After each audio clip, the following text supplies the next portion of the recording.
Coba PPT-nya. Oke. Nah.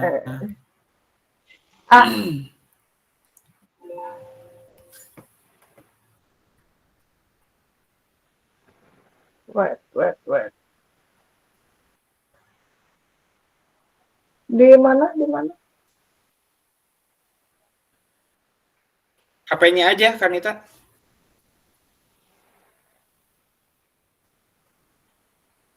Landscape HP-nya.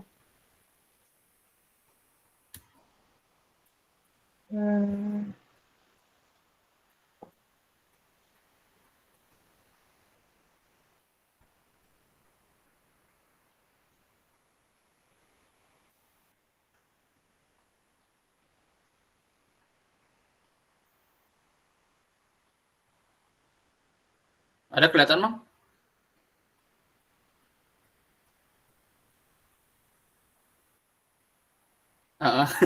Terus sama. Ini dibuka dulu aja biar nggak terlalu lama ya. Aman, Mang? Oke. Bismillahirrahmanirrahim. Assalamualaikum warahmatullahi wabarakatuh. Shalom, selamat malam semuanya. Sama seperti hari-hari yang kemarin, kita akan belajar kembali di kelas online malam ini. Mungkin terlihat agak rusuh ya, karena memang rusuh ini teh ya. Kebetulan Kanita lagi ada keperluan dulu, jadi mungkin malam ini digantikan oleh saya dulu untuk menjelaskan PPT-nya saja. Nanti untuk diskusi selanjutnya mungkin nanti disambung sama Kanita ya. Udah bisa dibuka?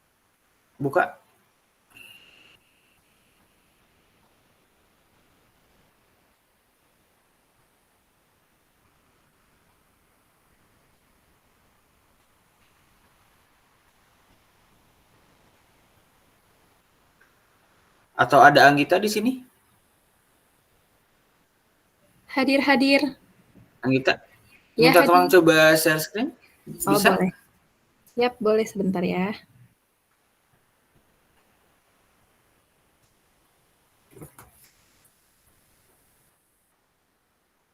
Siap.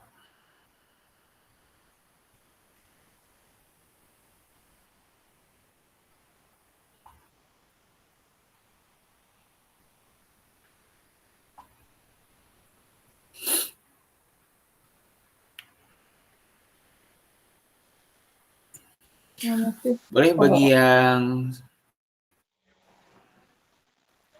gimana? Ntar coba dulu. Sambil dicoba, Teh Anggit. Yang udah punya modulnya boleh dibuka ya. Sudah Kita ada belum? sekarang matkul di PKN. Sudah ada belum?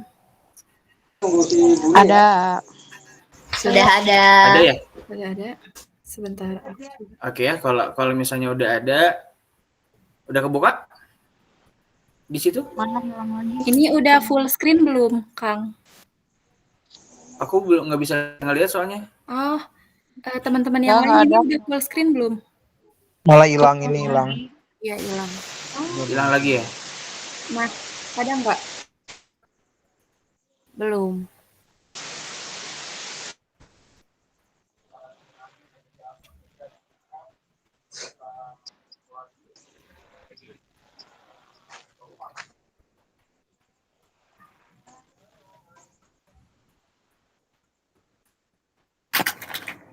Udah. Hilang Ada? lagi. Hilang lagi. Udah ada. Udah ada. Ada? Ada ya? Ada. Bentar. Nah, ini udah full screen belum? Udah. Ada ya? Oke. Udah nggak apa-apa. Aku di sini juga ada PPT-nya. Yang penting teman-teman semua bisa kelihatan PPT-nya ya. Atau enggak pun teman-teman bisa lihat di ininya di grup ada udah nyentuhin PPT ya.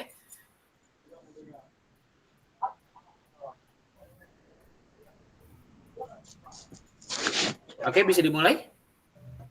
Udah kelihatan? Udah. Sip. Oke, bismillahirrahmanirrahim. Aku buka lagi ya, karena ini biar lebih enak. Bismillahirrahmanirrahim. Assalamualaikum warahmatullahi wabarakatuh. Selamat malam semuanya. Shalom. Mungkin hari ini agak terlihat banyak pahibut lah kalau bahasa Sundanya mah ya gitu. Tapi nggak apa-apa. Insya Allah matkul hari ini bisa berjalan dengan lancar. Sebelum kita melakukan pembelajaran hari ini, alangkah baiknya kita berdoa menurut kepercayaan masing-masing. Berdoa dimulai.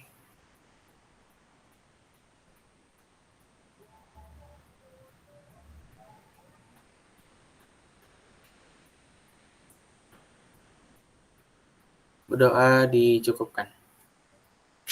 Baik, untuk malam ini mungkin agak beda ya. Biasanya perempuan yang menjelaskannya.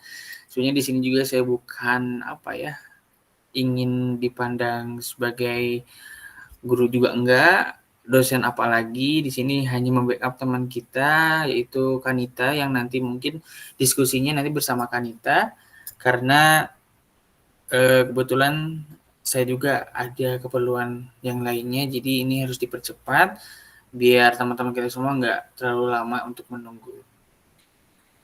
Oke, untuk malam hari ini boleh dibuka teman-teman modulnya atau PPT-nya yang udah di-share di grup. Boleh lanjut, next. Baik, kita sekarang masuk ke matkul PPKN ya. Pendidikan Kewarganegaraan, yang mana secara singkatnya kita tuh membahas tentang negara kita sendiri ya. Mungkin udah dari SD, SMP, SMA, sampai sekarang kita kuliah, udah banyak terus berulang kali yang namanya PKN. Ya, jadi nggak asing lagi lah. Mungkin untuk PKN itu nggak kayak manajemen bisnis, atau misalnya manajemen, atau misalnya yang lainnya gitu kan. PKN itu udah jadi makanan kita sehari-hari ya di SD, SMP, SMA gitu. Di modul yang pertama ini kita akan membahas tentang latar belakang, hakikat dan kompetensi pendidikan kewarganegaraan. Boleh di next. Untuk latar belakang pendidikan kewarganegaraan, bangsa Indonesia ini memiliki sejarah yang panjang dalam membentukkannya, penuh dengan perjuangan dan pengorbanan. Namun pada akhirnya berani untuk memproklamasikan menjadi sebuah bangsa dan negara yang merdeka dari penjajahan pada 17 Agustus 1945. Ernest Renan mengatakan, seorang filsuf dan sejarawan asal Prancis mengungkapkan pikiran bahwa bangsa bukan diartikan sebagai satu asal nenek moyang, tetapi merupakan satu kesatuan solidaritas atau setia kawan satu sama lain. Atau bangsa adalah satu jiwa atau satu asas spiritual yang tercipta oleh rasa pengorbanan yang dibuat masa lampau. Menurut Jainul Ittihad Amin. Okay, next. Negara dapat didefinisikan sebagai sebuah organisasi yang memiliki wilayah, rakyat, pemerintah yang berdaulat serta memiliki hak istimewa seperti hak memaksa, hak monopoli, dan hak mencakup semua yang bertujuan untuk menjalin perlindungan, keamanan, keadilan, serta tercapainya tujuan bersama. Adapun syarat berdirinya negara adalah memiliki tujuan, karena pada sebuah negara itu kalau tanpa tujuan mungkin kita nggak mungkin seperti ini ya. Dari masa kita sebelum merdeka, terus kita merdeka, dan apalagi sekarang kita tuh mempunyai tujuan. Mungkin untuk presiden sebelumnya juga memiliki tujuan untuk terciptanya bangsa Indonesia yang lebih makmur, lebih sejahtera ya. Mungkin kalau sekarang mah ada bahasa mencegah stunting, ya, dan banyak lagi ya. Jadi intinya ciri-ciri negara itu adalah memiliki tujuan, itu yang paling utama. Karena kalau kita bisa diarti katakan sebuah pemimpin ya, kayak presiden, kalau tidak memiliki tujuan, apa yang harus menjadi dasar utamanya ya dia memimpin? Berarti kan otomatis di saat kita memimpin, kita harus mempunyai tujuan yang besar, apalagi negara kita gitu. Jadi kita tidak juga bisa semena-mena untuk memilih presiden ya, nggak asal kayak udah coblos nomor ini, atau nanti kita ketua nanti ya bisa diaplikasikan di ketua manajemen, nggak asal, karena kita harus memiliki tujuan ya. Negara pun sama seperti layaknya organisasi, kita mempunyai tujuan, kita mempunyai pemimpin yang sama gitu kan, untuk terciptanya kebersamaan, terciptanya keunggulan, terciptanya suatu cita-cita yang besar gitu. Dan juga memiliki undang-undang dasar, adanya pengakuan dari negara lain baik secara de jure maupun secara de facto. Mungkin ini akan dijelaskan sama Kanita ya. Untuk selanjutnya di next Kang Gita.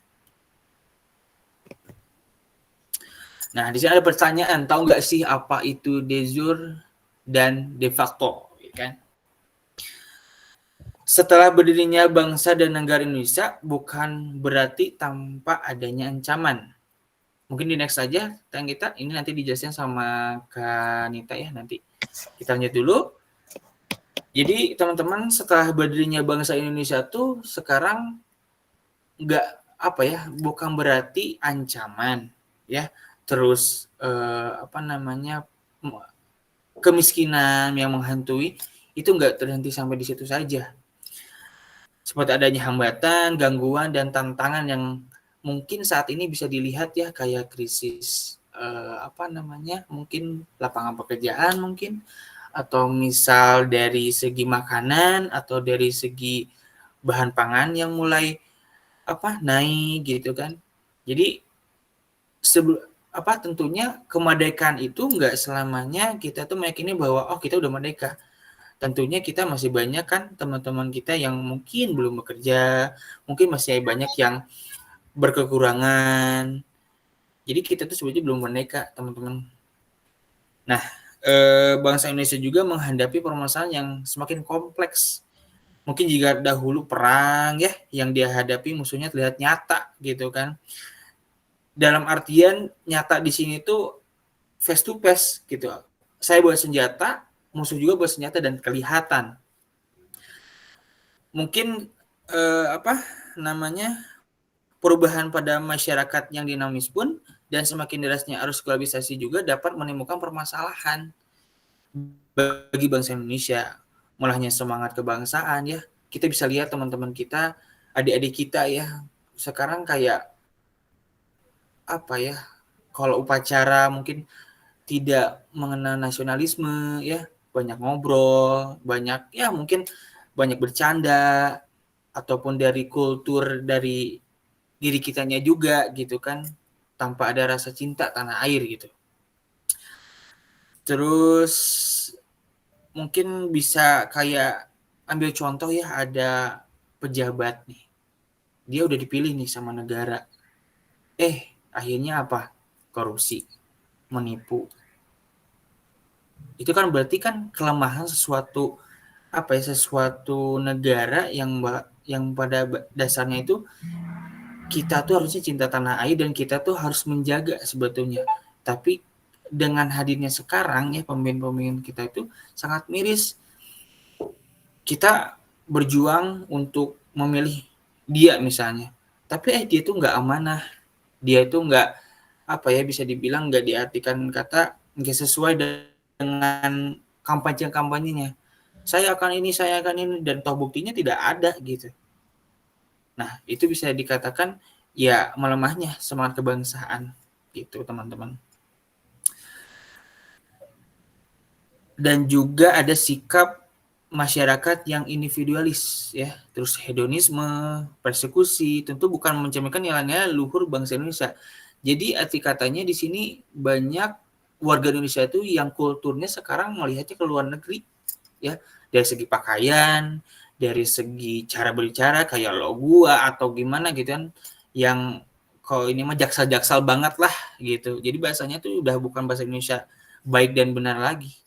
Karena yaitu individualis, hedonisme yang memakai baju atau misalnya yang kulturnya harus segala ada, kayak padahal kita kemampuannya HP-nya Android, tapi kayak karena teman-teman kita ini banyak yang pakai iPhone atau pakai Samsung default, udahlah kita mendingan nyicil aja lah gitu untuk biar kelihatan hedon. Nah, itu kan perilaku yang kurang baik juga gitu, teman-teman. Oke, next Kang Gita.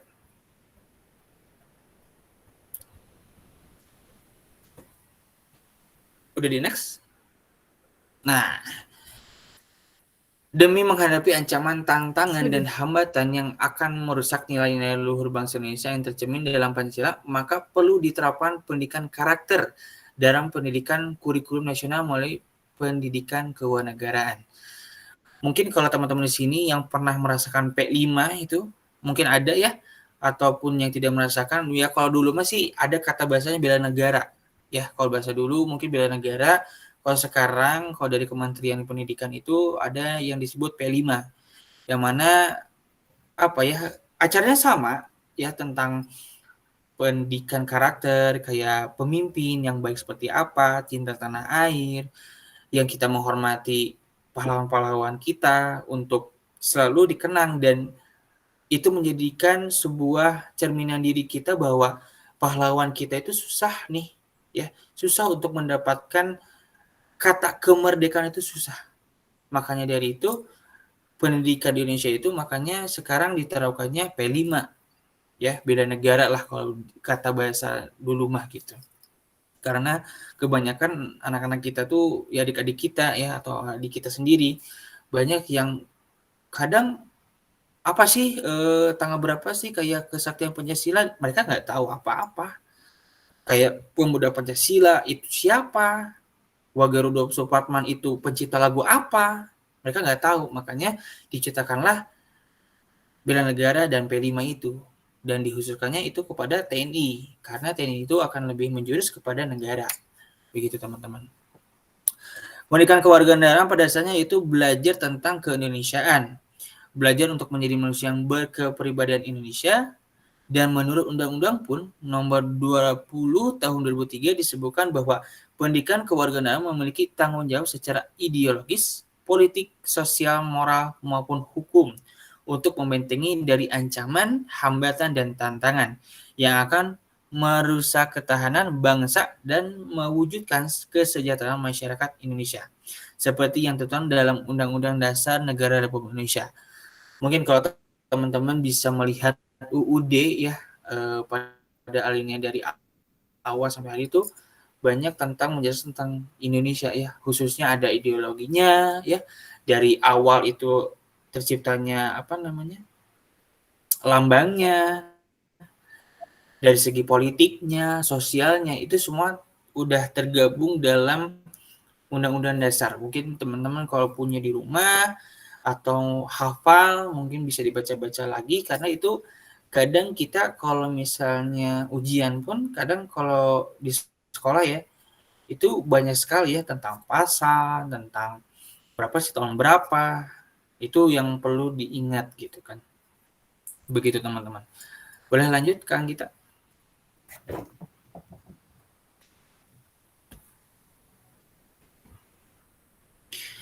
Oke, hakikat pendidikan kewarganegaraan. Pendidikan kewarganegaraan merupakan bagian ilmu pengetahuan yang memiliki landasan filsafat baik ontologi, epistemologi, maupun aksiologi menurut Karsadi 2018. Secara filsafat ontologis, pendidikan kewarganegaraan itu berobjek material yaitu nilai, moral, dan budi pekerti. Dalam perspektif epistemologi, dalam perspektif epistemologi, pendidikan kewarganegaraan dikaji dan dibahas melalui pendekatan akademik dan ilmiah dengan menekan pada olah kalbu, oleh karsa dan oleh rasa, serta olah pikir yang bersifat komprehensif, integrasif, dan holistik. Perspektif aksiologis pendidikan kewarganegaraan menjadi bahan pendidikan, ini mungkin tipe ya, ini menjadi sebenarnya menjadi bahan pendidikan nilai moral dan pendidikan budi pekerti sehingga dapat menjadi sarana transformasi pendidikan karakter untuk menumbuh kembangkan rasa nasionalisme dan kesadaran berbangsa dan bernegara. Mungkin ini sama ya teman-teman seperti layaknya bela negara ya, menurut secara filsafat ontologis pun kan pendidikan kewarganegaraan itu berobjek material yaitu nilai moral dan budi pekerti. Nilai moral dan budi pekerti itu harus ditanamkan sejak dini ya teman-teman. Makanya kenapa kita dari SD sampai SMA dan sampai sekarang pun itu tidak pernah henti-hentinya ya mapel matkul pendidikan kewarganegaraan, karena dalam pendidikan kewarganegaraan itu memiliki belajar arti kata budi pekerti ya, moral yang baik gitu kan, dari segi omongan itu perilaku kita tuh udah diatur sebenarnya teman-teman khususnya di Undang-Undang Dasar Negara Republik Indonesia. Mungkin untuk sejauh besarnya nanti akan dijelaskan oleh Kanita ya teman-teman. Oke, lanjut Kang Gita. Kompetensi pendidikan kewarganegaraan. Warga negara Indonesia wajib menjadi warga negara yang baik dan terdidik, smart and good citizen. Betul, karena menjadi warga Indonesia itu ya kalau bahasa ini mah ya harus good people banget. Jangan sampai kita harus terkena budaya luar ya. Kita harus cinta tanah air. Karena apa? Dari segi seni pun ya teman-teman, kalau bisa kita lihat banyak dari negara lain itu udah mengakui bahwa angklung itu berasal dari ini, batik itu berasal dari ini.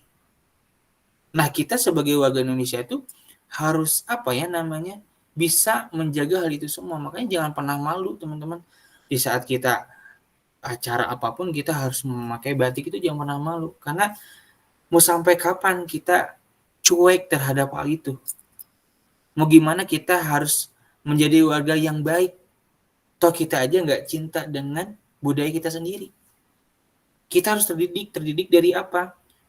Ya kita harus terus berjalan berseiringan dengan adanya, tanpa adanya pemikiran bahwa kita tuh cinta pada negara lain, budaya lain gitu. Begitu teman-teman.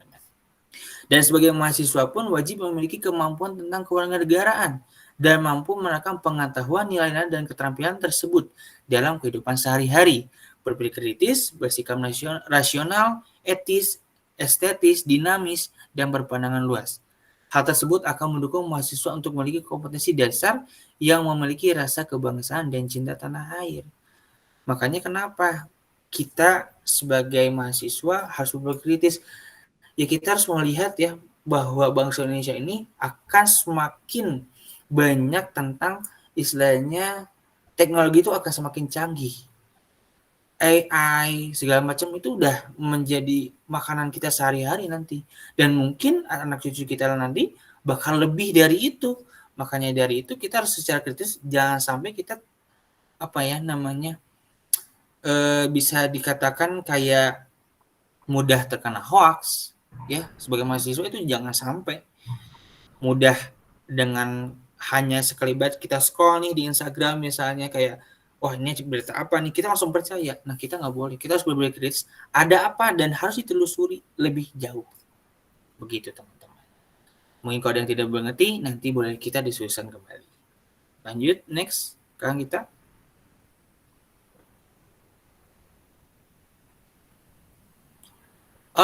Mungkin ini sudah selesai ya. Mungkin untuk PPT-nya sudah selesai dan kita akan lanjut ke part diskusi teman-teman. Khususnya kita nih sebagai mahasiswa yang mana kita tuh adalah tombaknya pemuda ya. Meskipun di sini mungkin ada yang umurnya mungkin udah jauh ya, tapi di sini kita sama-sama, kita bareng-bareng bahwa kita harus menjaga kedaulatan Republik Indonesia. Tentunya dengan yaitu tadi berpikir kritis, secara dinamis, mempunyai moral yang tinggi ya. Itu harus apa yang namanya bisa kita jaga begitu teman-teman. Mungkin teman-teman di sini ada yang mau menanyakan tentang materi tadi ya. Tapi sebelumnya mohon maaf bila mana penjelasannya kurang mengerti karena kebetulan saya juga tadi mendadak ya untuk menjadi pemateri ini. Makanya kita diskusi ya teman-teman. Mangga kalau ada yang diskusi boleh diangkat tangan dan dibuka mikrofon. Kanan saya Oke. Ya, boleh. Kanan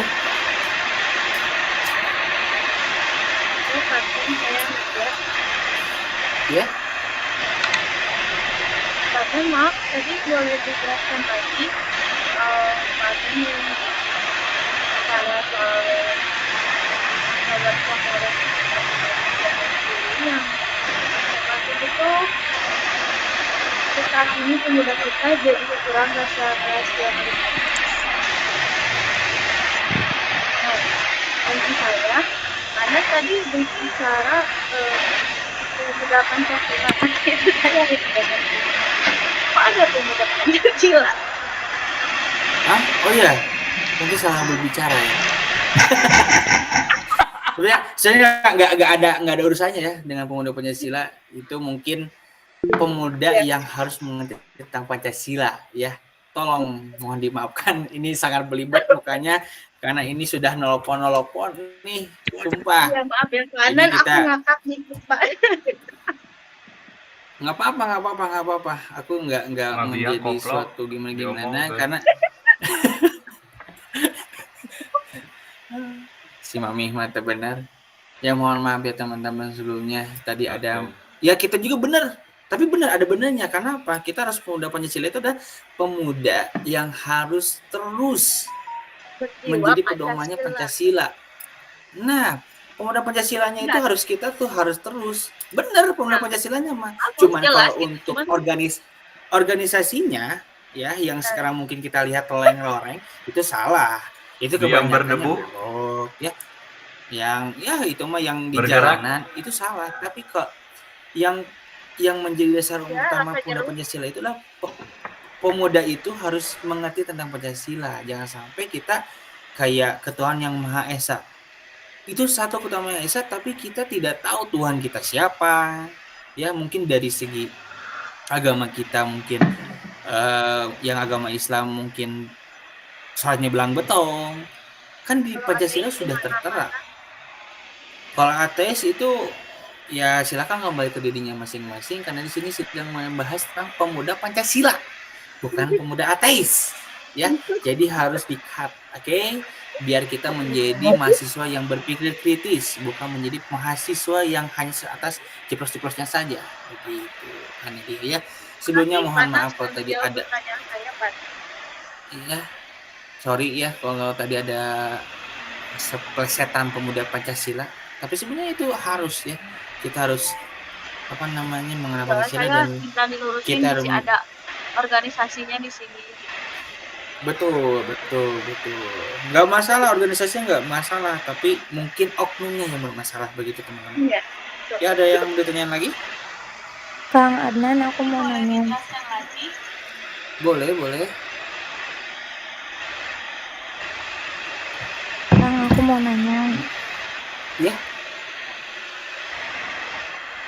Assalamualaikum, aku Rudin Riyati mau nanya yang tentang itu loh yang belum dijelasin de jure sama de facto.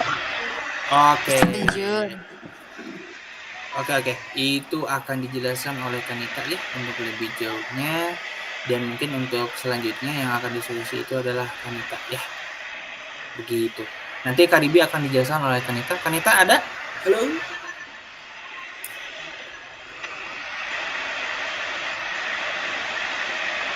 Udah senyum-senyum aja nih Kanita.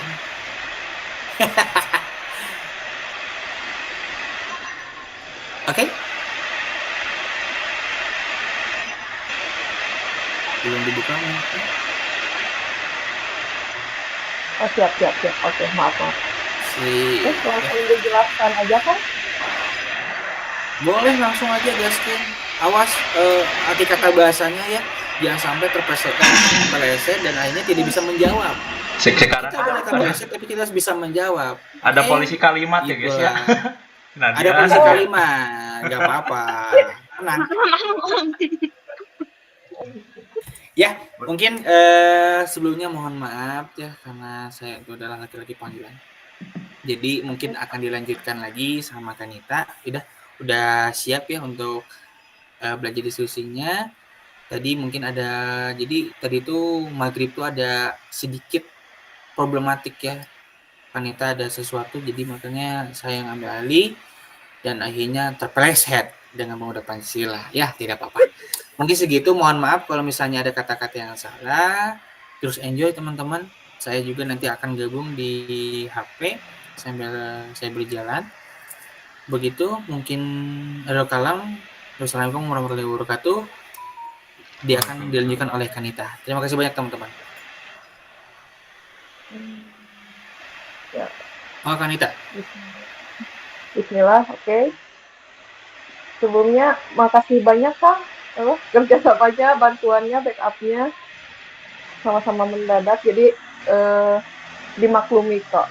Nah, makanya sebelum ini saya juga mau minta dulu maafnya, pemaklumatnya. Billy ada salah kata lagi. Dan jangan full kredit ke saya ya. Ini juga banyak perbantuan dari yang lain.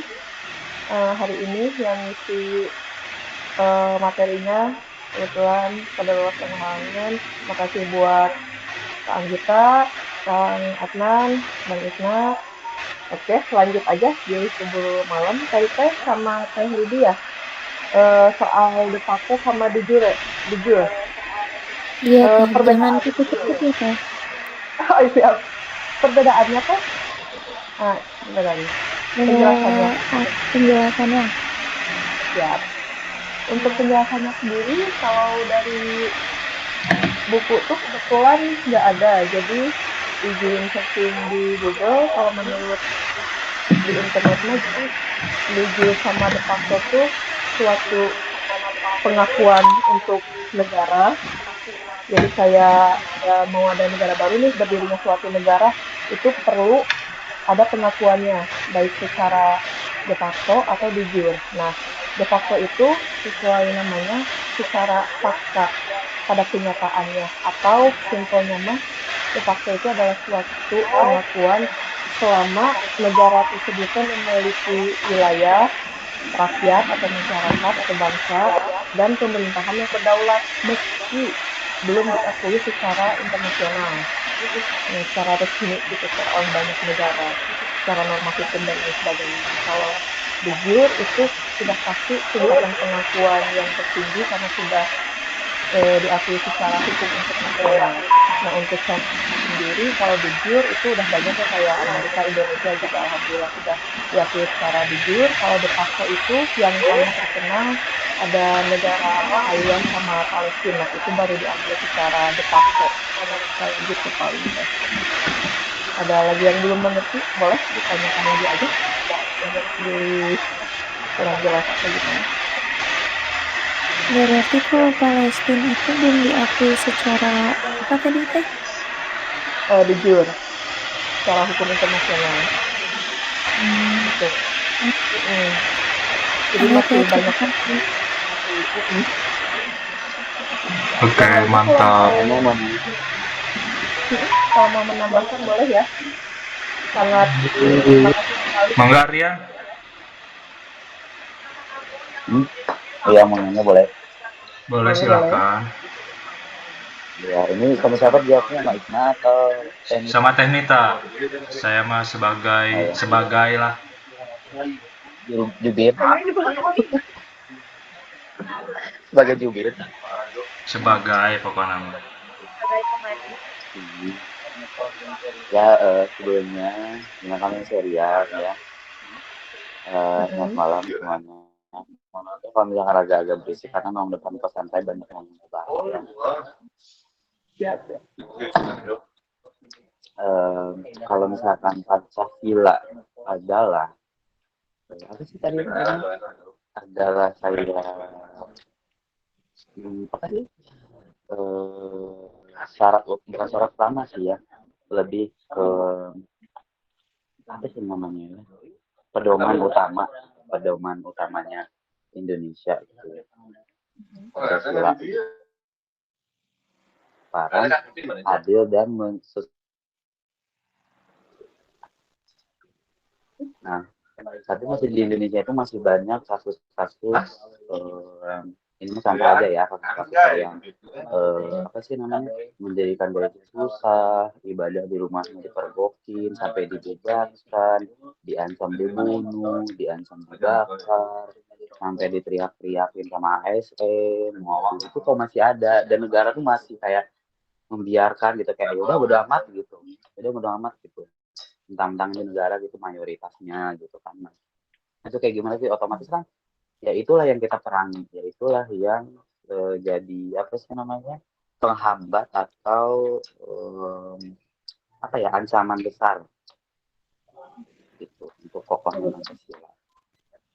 Nah, gitu kok masih ada sih gitu, terus pemerintahnya kayak biasa aja gitu, kayak malah mengancam gitu.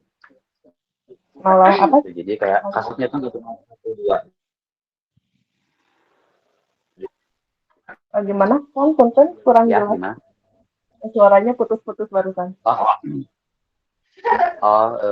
Ya misalnya kan kalau misalkan Pancasila itu pedoman negara, kenapa di negara kita masih banyak diskriminasi ya, jadi sama kaum minoritas gitu. Karena itu apa, intinya itulah gitu. Siap. Boleh. Gitu. Ya. Oke. Siap. Sebelumnya barangkali ada yang mau ikut diskusi, gak apa-apa ya. Ini bukan tanya jawab mutlak harus saya yang jawab. Jadi kalau misalkan teman-teman mau membagikan pendapatnya atau mengetahui jawaban yang lebih luas, lebih bagus, boleh banget diskusinya berjalan aja secara terbuka. Jadi jangan malu-malu, jangan takut-takut. Ini gak ada jawaban salah benar sih. Pasti teman-teman yang lain juga bakal membantu, bukan koreksi ya, lebih ke menambahkan dan lain sebagainya. Barangkali sebelumnya ada yang mau menjawab dulu yang Kang Rian? Boleh saya izin menjawab? Ya, boleh. Mangga, diskusi terbuka aja ya. Jadi boleh saya tuliskan lagi ya, mungkin pertanyaan Kang Rian ini, kalau misalkan Pancasila dijadikan dasar utama negara Indonesia, tapi kenapa mungkin banyak pelanggaran-pelanggaran HAM dan etika yang terjadi di Indonesia itu, Kang Rian, betul? Ya betul, Teh.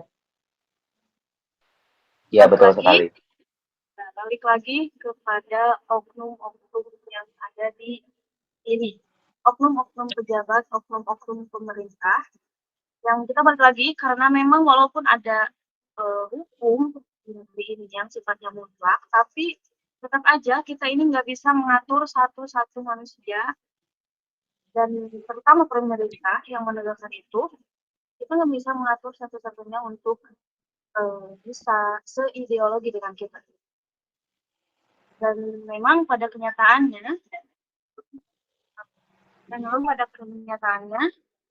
di Indonesia itu memang krisis hukum ya, Kang Rian. Kalau misalkan saya lihat dari kasus-kasus yang terjadi, itu karena oknum.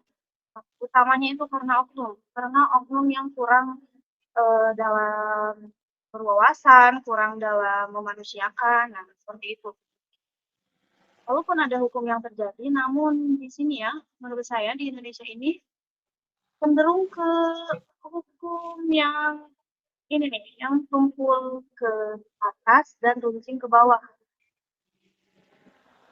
Jadi di sini diutamakan itu ke politik uang sih, lebih ke politik uang. Makanya kita harus menerapkan dulu dari diri sendiri rasa nasionalisme kita dan juga rasa kemanusiaan kita. Terapkannya dulu itu dari pribadi masing-masing dulu sebelum ke orang lain. Jadi ruang lingkupnya kita terapkan dulu dari ruang lingkup yang kecil lalu ke ruang lingkup yang besar. Karena memang kalau misalkan bicara seperti itu,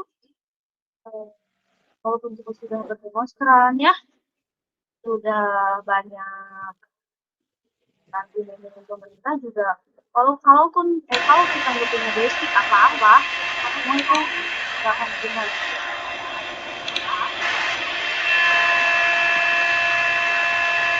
Berarti intinya harus ditanamkan dari diri sendiri dulu ya. Iya, betul. Karena memang kalau kita bicara soal ruang lingkup ini ya, satu Indonesia ini pasti ada aja oknum-oknum yang seperti itu, oknum pemerintah. Dan cara kita minimalisirnya itu dengan menambahkan nasionalisme kita dan juga nilai juang kita itu harus ditambahkan. Memang mungkin tidak berarti besar, tapi ketika kita membantu atau berbicara, berani speak up aja, itu sudah sangat membantu. Oke, izin. Betul sekali. Mantap. Anjay. Yuhu. Karya. Paling Makasih banget untuk ya udah. secara izin mau menambahkan Kang Rian.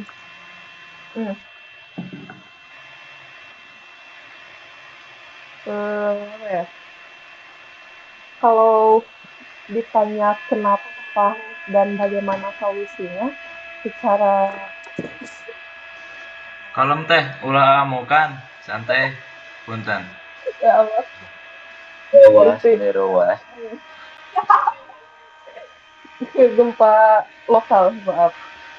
Ya gak ada jawaban sakit gitu. Aduh, kok itu kenapa gitu? Kayak jangankan sila pertama yang terganggu gitu kan, sebetulnya semua sila terganggu gitu kan, kayak sila kedua, sila ketiga, sila keempat, bahkan sila kelima.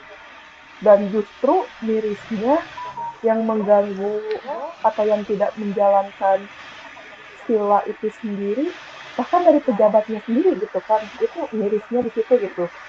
Kasarnya mah gimana masyarakat mau menerapkan Pancasila yang dimana secara pendidikan aja belum merata gitu kan. Coba tanya beberapa siswa atau mahasiswa ditanya Pancasila, takutnya bahkan mungkin ada yang nggak hafal gitu, nggak bisa menyebutkan 1 sampai 5. Bahkan pejabat juga kan dulu sempat viral tuh waktu ditanya Pancasila 1 sampai 5 nggak bisa jemput gitu kayak. Nah, gimana mau menjalankan dengan betul, mau menerapkan dengan betul, kayak kalimatnya aja nggak tahu gitu. Nah, untuk yang sila pertama pasti itu kayak PR, semuanya PR sih, sila 1 sampai 5 PR banget untuk diterapkan. Dan kenapa masih kok susah atau kok belum berjalan sesuatu bagaimana mestinya, apalagi Indonesia kan udah 70 tahun lebih merdeka, masih saja Pancasila sulit untuk diterapkan. Jangan dulu ke eksternal gitu, ke diri kita sendiri gitu, kayak ketuhanan yang maha esa, ibadah kita sudah betul belum gitu kan, kayak sila kedua, ketiga dan sebagainya gitu. Betul kata Teh Nadia, ini balik lagi oknum gitu, cuma oknumnya kebanyakan sih emang. Bahkan mungkin diri sendiri, diri saya pribadi sendiri gitu, mungkin ada beberapa tindakan kita perbuatan perkataan yang kok kayak belum mempraktekkan Pancasila secara menyeluruh kayak gitu sih. Itu PR juga pasti. Emang secara apa ya, jawaban resminya setahu saya belum ada sih kenapa Pancasila itu gitu. Makanya kalau dari pemerintah sendiri kan ada P5 dan segala macam, kayak bahkan dibentuk organisasi PP itu tadi gitu kan. Kalau dulu tuh apa sih organisasi yang dikepalai sama Ibu Megawati gitu kan. Selalu pemerintah itu masih menekankan pentingnya apa sih, kayak menyebarkan paham Pancasila yang seharusnya kan ini udah tidak perlu gitu. Dari kelas 1 SD kita udah diajarkan Pancasila kok sampai begini, tapi itu apresiasi sih, itu upaya pemerintah buat menanamkan nilai Pancasila itu patut disyukuri, patut diapresiasi, pasti bukti bahwa pemerintah ya masih mau membetulkan, mau menerapkan begitu sih. Ada lagi yang lain mau menambahkan? diskusi terbuka saja. Gitu lah. Makasih ya Teh jawabannya. Yeay, anjay. Mantap. Mangga, Yang lainnya? ada yang mau menambahkan? Itu tadi Oh, siapa? Teh Dini angkat tangan boleh? Teh Dini Ramadhania, monggo. Nggak bisa itu. Angkat tangan terus dari tadi. Teh Dini pilih pegang di kelas. Teh Napisa boleh nambahkan, mau nambahin? Cekap sakit wae. Mengerti nanti we pas tes formatif aku mah. Boleh. Ya udah. Udah jirian ya. Anjay. Terus dicirian. Beda guys, Beneran muka terus modul mah ya beda. Siap. Betul. Dilanjut aja ya Teh Nita. Ada yang mau Boleh, menanyakan lagi tentang hal-hal lainnya? Diskusi terbuka lah ini mah, bebas safufukna. Mangga. Ini ada yang lagi pegang buku modul, ada yang mau ditanyain dari bukunya atau yang mau, menurut aku misalkan gitu, menurut aku ada yang mau ditambahin nih, atau aku mau berikan pendapat mengenai satu hal di materi ini, boleh? Kang Dendi boleh? Tah, Kang Dendi deui, guys. Anjir, guys. Langganan. Kang Dendi. Assalamualaikum warahmatullahi wabarakatuh. Selamat malam buat semuanya. Waalaikumsalam. Ini mau nanya terkait filsafat. Tadi kan ada di hakikat pendidikan kewarganegaraan ya. Betul. Ontologis, epistemologi, sama aksiologi itu maksudnya bagaimana ya? Kurang paham gitu. Oh, siap. Oke. Boleh. Oke, mau jawab. Sebetulnya hakikat pendidikan itu kan, hakikat itu nggak akan jauh-jauh dari filsafat ya kan ya, kayak nah kenapa harus ontologi, epistemologi sama biologi itu tuh sebetulnya, ini koreksi ya yang lain bila saya salah atau kurang jawab, itu tuh lebih ke emang landasan filsafat secara umum gitu. Nah jadi kayak ontologi itu kan untuk mengenai pertanyaan apa, kalau epistemologi mengenai bagaimana, kalau si aksiologi itu untuk apa gitu. Nah, jadi diterapkanlah ke hakikat pendidikan kewarganegaraan. Hakikatnya itu apa sih? Nah, kita punya landasan filsafat tadi. Landasan filsafat itu yang mana? Ontologi, epistemologi, sama aksiologi. Landasan ontologi untuk pendidikan kewarganegaraan itu berobjek material. Jadi ontologi itu lebih ke objek ilmunya. Objek ilmu apa nih buat pendidikan kewarganegaraan? Yang tadi objek kita tuh material, yaitu nilai, moral, dan budi pekerti. Nah, lantas untuk landasan epistemologi atau menjawab pertanyaan bagaimana, dikaji dan dibahas melalui pendekatan akademik dan ilmiah dengan menekankan pada olah kata dan olah rasa, serta olah pikir yang bersifat komprehensif, integratif, dan holistik. Jadi gimana nih kita untuk menjalankan pendidikan kewarganegaraan?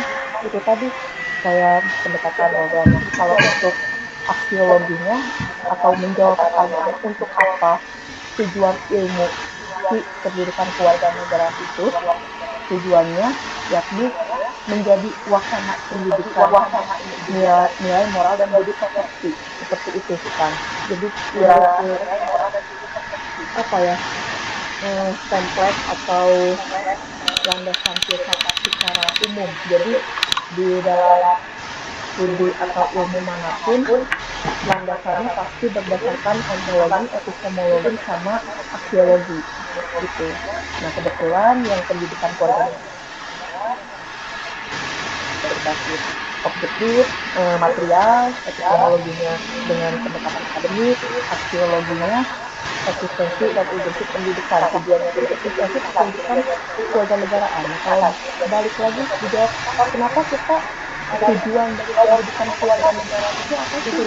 Yang tadi juga sudah disebutkan sama Kang Adnan, kita tuh ada jangan hanya karena kita sudah memproklamirkan kemerdekaan kita sudah bebas dari ancaman ya gitu kan.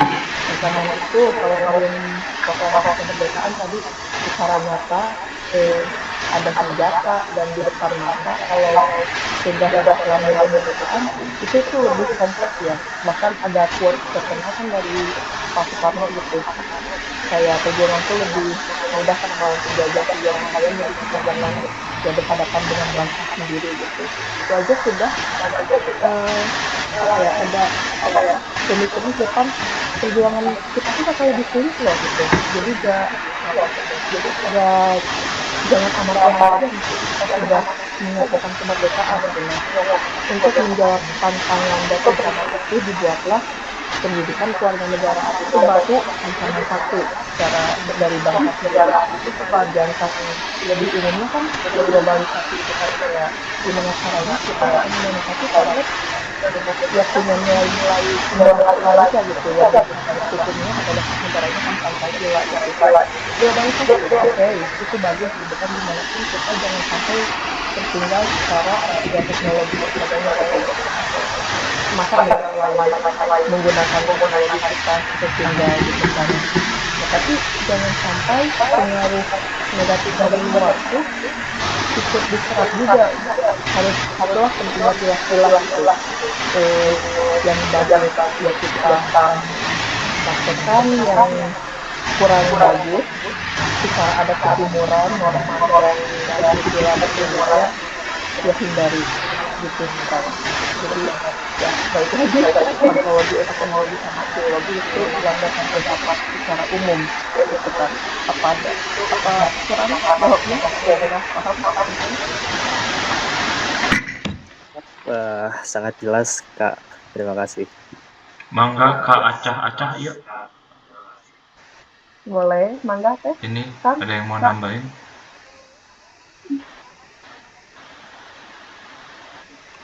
Kak Muhammad Fadil.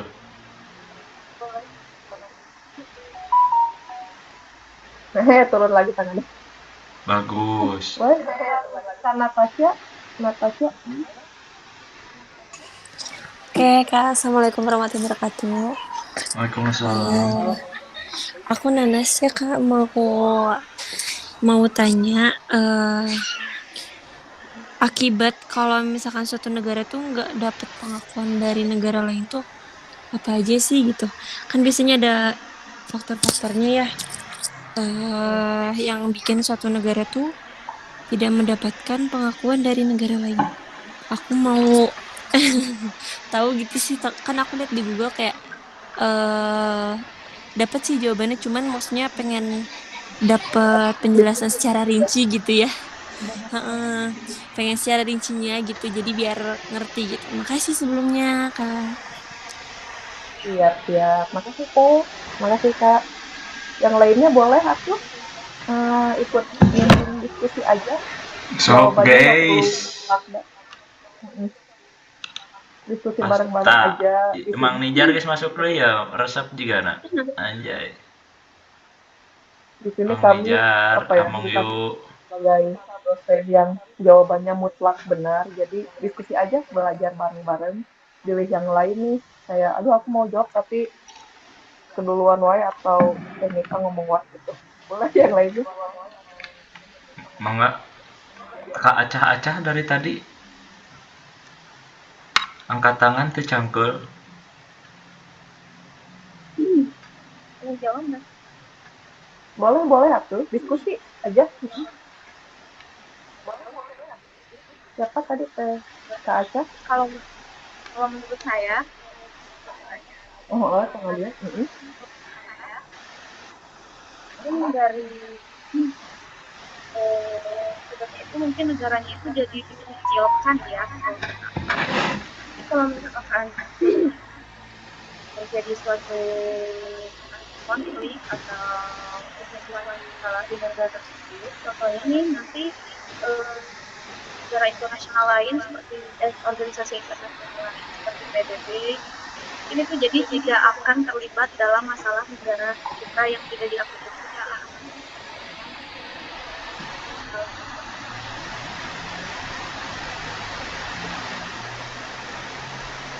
Jut Nat. Teteh punten nggak kedengar kayaknya sinyalnya deh. Jut Nat. Oh, ini kedengeran nggak sekarang? Suaranya Oke. kedengeran? Oke, teteh kedengeran. Nah, aku ulangi lagi ya. Iya. Jadi mungkin akibatnya kalau misalkan negara itu tidak diakui, nanti mungkin negaranya itu akan kalau bahasanya itu dikucilkan oleh negara lain. Contohnya, misalkan ketika nanti negara kita ini mendapat suatu konflik atau masalah, kita itu tidak bisa meminta bantuan kepada organisasi internasional seperti PBB dan yang lain-lain. Jadi mungkin itu akan lebih dikucilkan sih, tidak akan bisa mendapat bantuan hukum dan keamanan dari luar, gitu, dari organisasi luar. Contohnya seperti organisasi PBB.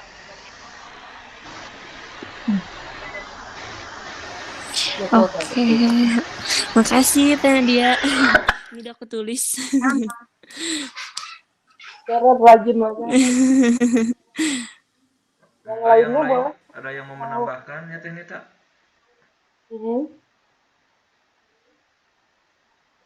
Yakin ini teh cuma malu si Teh Nita pasti pada palinter dah sebetulnya mah. Kan mungkin lebih tahu jawabannya, tapi aduh. Ini biasanya yang diam-diam tuh. Ya jangan malu, berdebu, bergerak, merusak tim aing. Gak apa-apa, off cam aja kalau malu mah. Teh Linda. Enggak Teh Linda. Kalinda. Aca boleh. Ya, Assalamualaikum warahmatullahi wabarakatuh. Selamat malam teman-teman semuanya. Ya, malam. Mau nambahin aja sih Teh, tadi kan dari Teh Nadia perihal keamanan negara ya. Nah, selain dari keamanan negara sendiri pun, kenapa kita harus diakui oleh negara lain? Ya selain dari keamanan, dari segi ekonomi, dan ya istilahnya penunjang untuk kemajuan negara tersebut, pasti istilahnya harus dibantu oleh negara lain gitu. Ibaratnya kayak diri kita sendiri aja gak bisa hidup individualisme gitu. Tetap harus saling membantu dan pengakuan dari negara lain gitu sih Teh.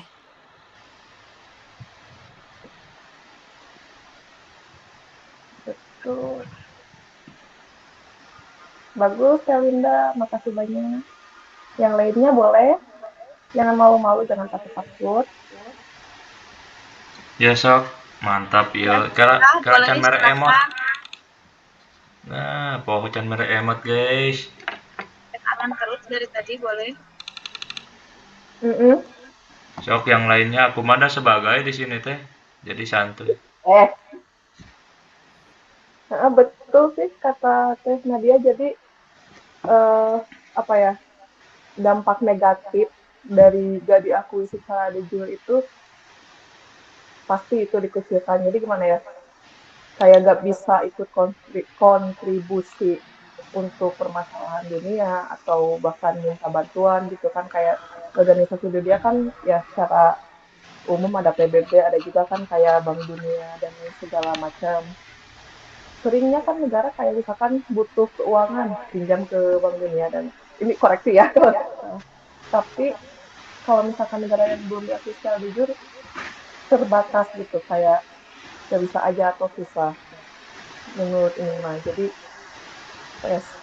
itu kalau besarnya sih, kalau secara singkatnya mah ya gimana kayak kita misalkan gak diakui sebagai mahasiswa UT gitu kan, bagaimana kita ikut belajar, ikut ujian, atau bahkan nanti bisa mendapat gelar dan lain sebagainya.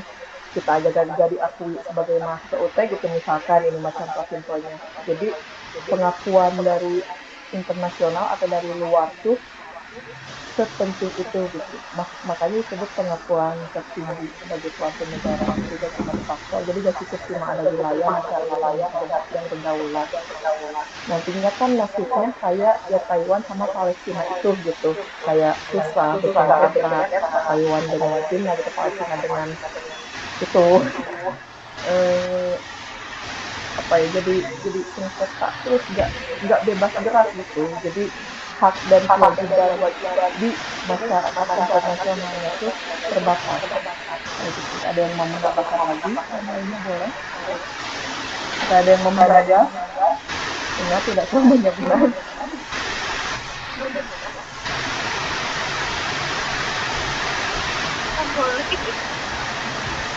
Boleh.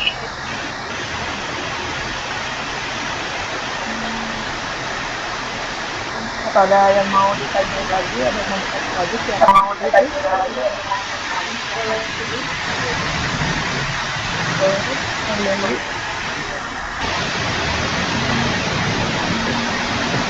Boleh, namanya siapa yang lainnya belum terjawab yang masalah ateis kan. Di dalam Pancasila itu ada yang pertama kan poinnya ketuhanan yang Maha Esa tuh.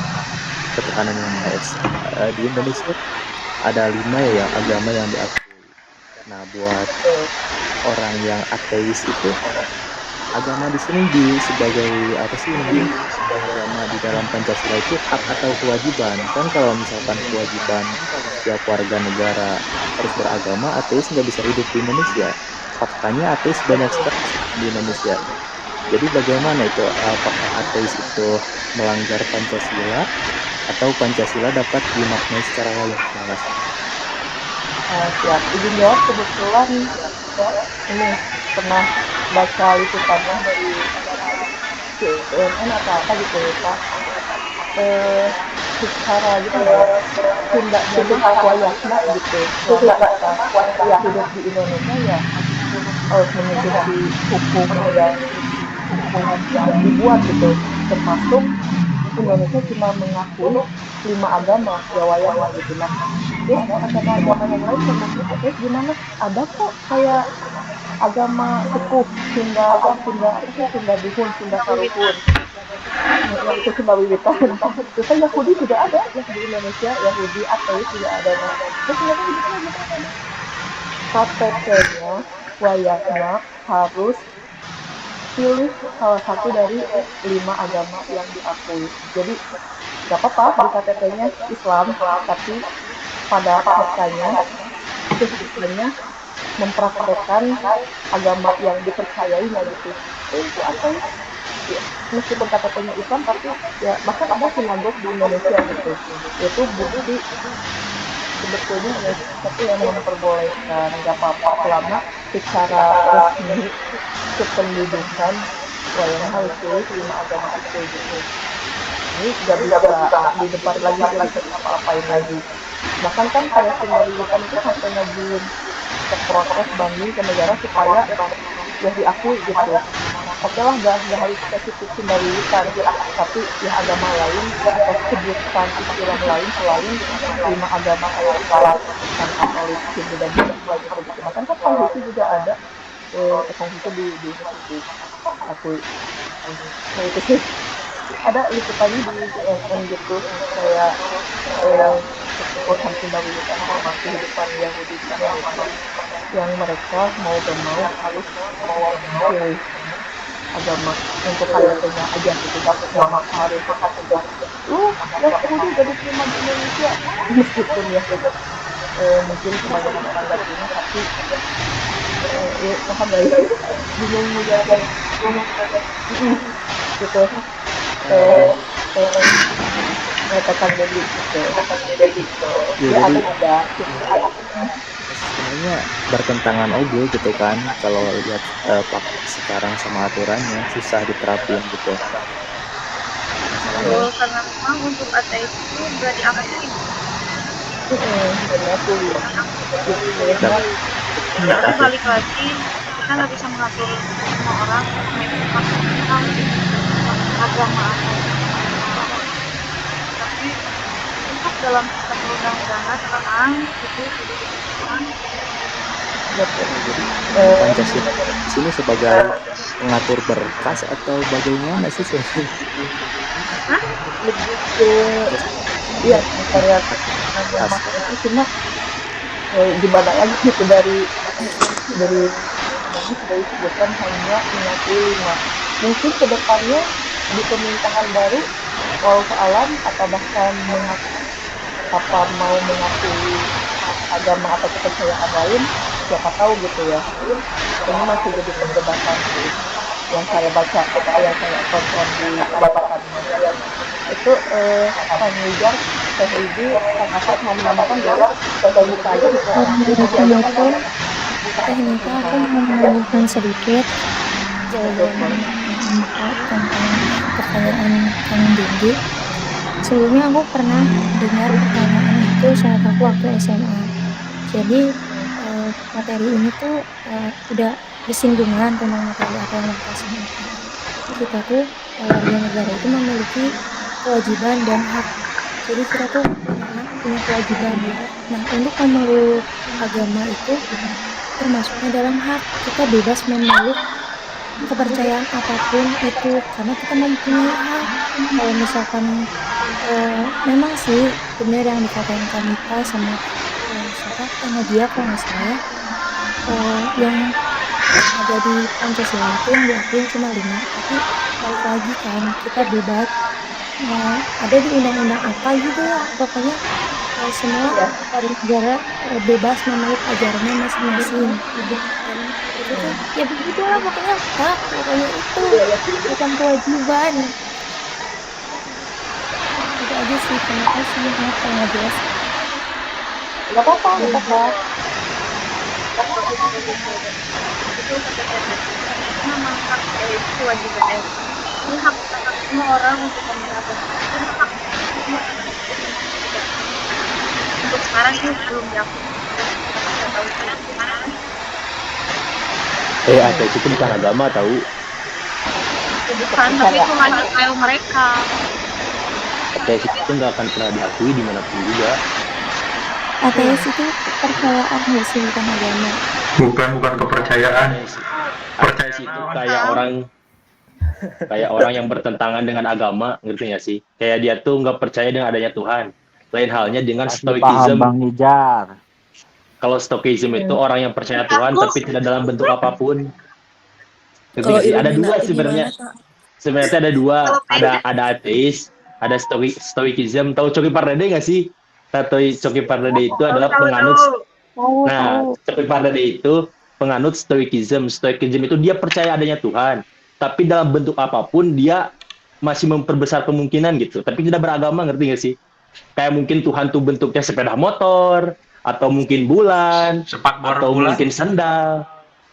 Nah, stoicism itu lain dengan ateis. Ateis itu adanya agama dulu, muncullah ateis gitu. Ateis itu orang yang tidak percaya dengan agama, tidak percaya dengan Tuhan gitu. Jadi ateis itu tidak akan diakui dimanapun juga, di negara maju tidak akan diakui karena kalau misalkan kata orang lain kata sifat lah ateis gitu. Jadi itu tidak beragama gitu. Kira-kira bertentangan nggak sama Pancasila? Kalau bertentangan pasti, karena kita kan berketuhanan. Itu Pasti. Cuman selagi mungkin ya, ini cara pandang saya, mungkin selagi dia tidak mencela agama yang kita anut, tidak menistakan dan tidak gimana ya, tidak menistakan lah gitunya, masih aman-aman aja mungkinnya. Tapi ketika dia menistakan atau mencela-celakan Al-Quran atau Tuhan kita, nah itu mungkin udah masuk ke pasal-pasal sih. Kalau menurut saya, tapi nggak tahu kayak menurut orang lain. Ya, jadi sebenarnya banyak yang bertentangannya dari mulai aturan sama realitanya. Aturan dari pemerintah sama realita yang diterapkan sekarang sebenarnya beda gitu. Aku mau menambahkan. Tapi kalau untuk boleh. Ini kan tadi bertentangan atau enggak sama Pancasila. Pancasila itu kan ada 5 gitu. Jadi enggak soal agama aja, tapi ada kan kesatuan Indonesia, kemanusiaan yang beradab gitu, keadilan sosial. Jadi mungkin itu ateis itu enggak bertentangan gitu loh. Maksudnya tuh Indonesia tuh masih bisa, maksudnya tuh bukan bisa menerima gitulah, karena kan ada sila lainnya gitu. Masih dilindungi sama sila yang lain ya Teh? Ya gitu. Berarti bagaimana itu diterima sama sila yang lain tapi bertentangan dengan sila yang pertama? Berarti kan komplit. Tapi kalau setahu saya nggak ada sanksi-sanksi tertentu atau hukum-hukum tertentu yang melindungi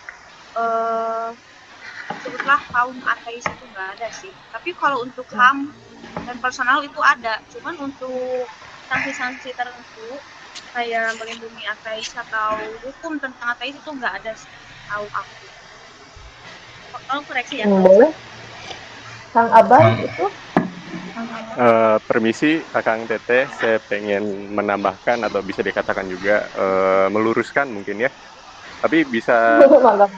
disalahkan juga karena ini pendapat saya pribadi dari referensi yang saya jawab, dari referensi yang pernah saya cari tahu gitu. Tadi saya nggak akan menanggapi soal pertanyaannya, cuma pengen menanggapi soal tadi apa sih ateis dan stoik ya. Kalau ateis itu menurut saya itu orang-orang yang nggak percaya Tuhan. Tapi kalau stoik itu kan sebenarnya itu aliran filsafat ya. Yang setahu saya stoik dan ateis itu nggak ada sangkut pautnya secara langsung. Mungkin ada satu atau dua orang yang kebetulan mempunyai aliran yang sama, seperti punya keyakinan bahwa ketidaknya Tuhan dan kebetulan beraliran stoik juga. Tapi yang pengen saya luruskan adalah untuk orang yang tidak percaya Tuhan itu adalah ateis. Tapi untuk orang yang tidak percaya agama itu agnostik. Mungkin seperti itu aja Kang Teh dari saya. Terima kasih. Terima kasih Kang Abang. Monggo Kang Asep Wahid. Asep. Oke, assalamualaikum semuanya. Waalaikumsalam. Mungkin sedikit meluruskan terkait stoikisme yang tadi Kang Anjar bilang. Kalau menurut saya stoikisme itu adalah sebuah bentuk pandangan filsafat terkait mengendalikan emosi, terus berekspektasi dan lain-lain. Dan itu bukan termasuk sebuah pandangan terkait Tuhan,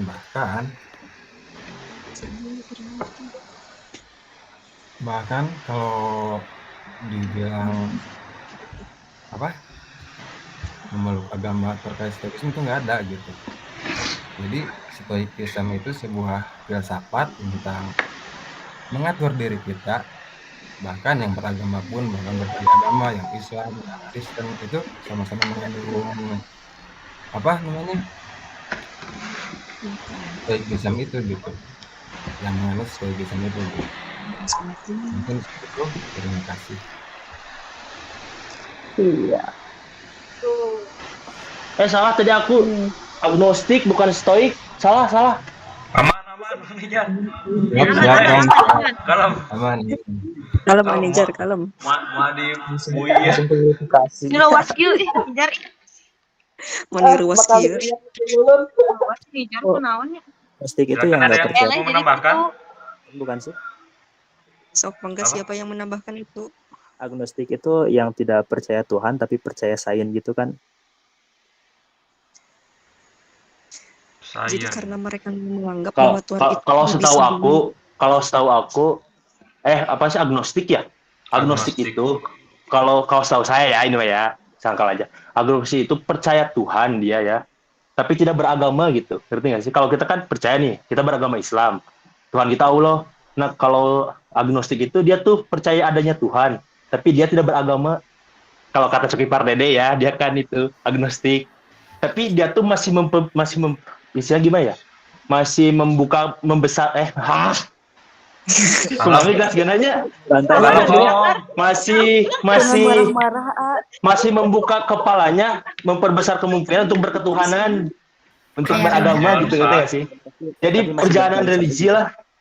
Ya kalau kata si Coki ini mah ya, dia tuh percaya Tuhan, tapi Tuhan dalam bentuk apapun dia masih memperbesar kemungkinan gitu. Entah Tuhan itu bentuknya bulan, kalau kata Coki Pardede ya, entah Tuhan itu bentuknya matahari gitu. Nah dia tuh masih percaya Tuhan tapi tidak beragama, kalau setahu saya gitu sih. Kalau stoik itu ya sih yang tadi benar tuh, yang filsafat tapi tentang kita berpandangan terhadap orang lain gitu. Tadi salah guys, maaf. Dan manusia ya. Siap. Haji bisa gitu sih Nadia koplok. Santai we. Jadi Kang pengen menambahkan sedikit lagi Kang, karena udah menyinggung ke arah sana gitu. Pengen memperjelas juga, dan ya kalau misalkan dirasa pendapat saya ini bisa dikritisi atau ada referensi yang bertentangan dengan pendapat saya sangat terbuka gitu. Soal kepercayaan itu tadi kan, benar kata Akang Teteh, kalau ateis itu setahu saya orang yang nggak percaya sama Tuhan, dan agnostik itu orang yang eh, tidak beragama tapi percaya pada Tuhan dan tidak menutup kemungkinan satu saat nanti dia bakal bergabung atau bakal mempunyai kepercayaan spiritual pada Tuhannya itu sendiri gitu. Terus ada beberapa jenis lagi tentang kepercayaan-kepercayaan seperti monoteis. Monoteis itu kayak Islam, Kristen gitu. Dan ada juga kepercayaan kayak politeis. Politeis itu kayak Hindu. Dan juga ada beberapa kepercayaan yang menganggap bahwa Tuhan itu hanya sekedar untuk menciptakan, sedangkan kehendak bebas bisa dimiliki oleh manusia seutuhnya. Itu dari kepercayaan yang namanya deis kalau nggak salah. Dan sebenarnya masih banyak lagi ya ragamnya tentang kepercayaan itu sendiri. Tapi kalau di Indonesia sendiri kan yang diakui 5 agama besar ya. Dan mau tidak mau untuk alasan konstitusi dan administrasi mungkin kita harus mengikutinya gitu. Tapi kan pada dasarnya ranah spiritual dan religius itu merupakan prerogatif manusia, menurut saya seperti itu. Terima kasih.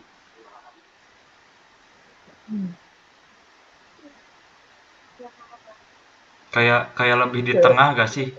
Jika ateis ente, kadia ente gitu. Beragama ente kan masih bingung kena gitu. Begitu tuh sih, Kang.